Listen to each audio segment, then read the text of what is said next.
ज्ञानेश्वर मोरे यांची पोलीस उपनिरीक्षकपदी निवड झाल्याबद्दल राहुरी फॅक्टरी येथे सत्कार। श्रीरामपूर तालुक्यातील कमलपूर येथील ज्ञानेश्वर मोरे यांची पोलीस उपनिरीक्षकपदी निवड झाल्याबद्दल राहुरी फॅक्टरी येथे डॉक्टर बाबासाहेब आंबेडकर यांच्या पुतळ्याला पुष्पहार घालून अभिवादन केलंय। तसेच त्यांचे बंधू डॉक्टर संतोष मोरे हेही या कार्यक्रमाला उपस्थित होते। अतिशय हालाखीच्या परिस्थितीत कष्ट मेहनत करून पोलीस उपनिरीक्षकपदी त्यांची निवड झाली आहे। एक आदिवासी मुलाची निवड होते हे फक्त डॉक्टर बाबासाहेब आंबेडकर यांच्या राज्यघटनेमुळे शक्य होऊ शकले, असं प्रतिपादन माजी नगरसेवक ललित शेठ चोरडिया यांनी केलंय। या प्रसंगी राहुरी फॅक्टरीचे राष्ट्रवादीचे शहर अध्यक्ष विक्रांत पंडित व राष्ट्रवादीचे सरचिटणीस कांतीलाल उल्हारे यांच्या हस्ते डॉक्टर संतोष मोरे यांचा सत्कार करण्यात आला। तर पोलीस उपनिरीक्षकपदी निवड झालेले ज्ञानेश्वर मोरे यांचा सत्कार माजी नगरसेवक ललित शेठ चोरडिया व नगरसेवक ज्ञानेश्वर वाणी यांच्या हस्ते सत्कार करण्यात आला। हे सामाजिक कार्यकर्ते शरद साळवे, दिलीप धीवर, आसाराम अल्हाट, पुंडदाजी, अंबादास धीवर, आशू सांगळे, एकलव्य संघटनेचे कार्यकर्ते मोठ्या संख्येने उपस्थित होते। यामध्ये पप्पू बर्डे, सायनाथ बर्डे, सुनील बर्डे आदी कार्यकर्ते मोठ्या संख्येने उपस्थित होते। या प्रसंगी माजी नगरसेवक ललित चोरडिया यांनी आपलं मनोगत व्यक्त केलंय। प्रतिनिधी राजेंद्र उंडे, राहुरी। आज या ठिकाणी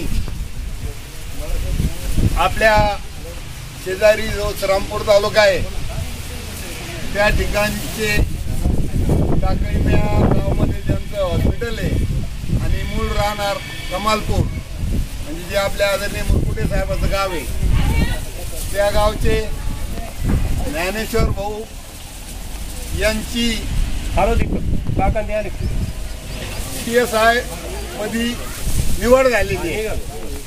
खरं म्हणजे त्यांचे बंधूही MBBS आहेत, मोठे डॉक्टर आहेत आणि त्यांची निवड ही खूप महत्वाची गोष्ट आहे।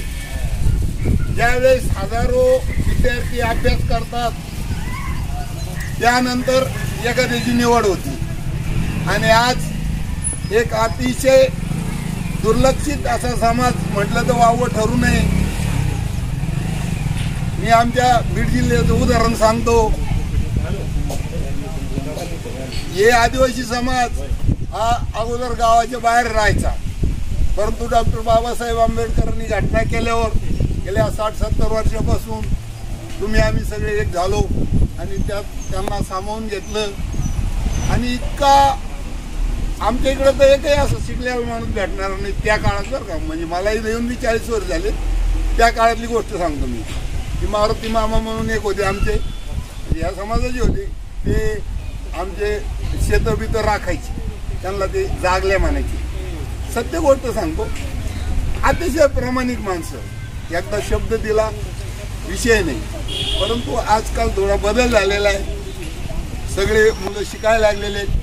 मी तर खरं म्हणजे ज्ञानेश्वर भाऊ असेल किंवा डॉक्टर असेल किंवा त्यांचे आई वडील असेल यांचं खरोखर अभिनंदन करतो की एक अतिशय दुर्लक्षित आदिवासी समाजाचा मुलगा आपल्यातून वरती गेलेला आहे।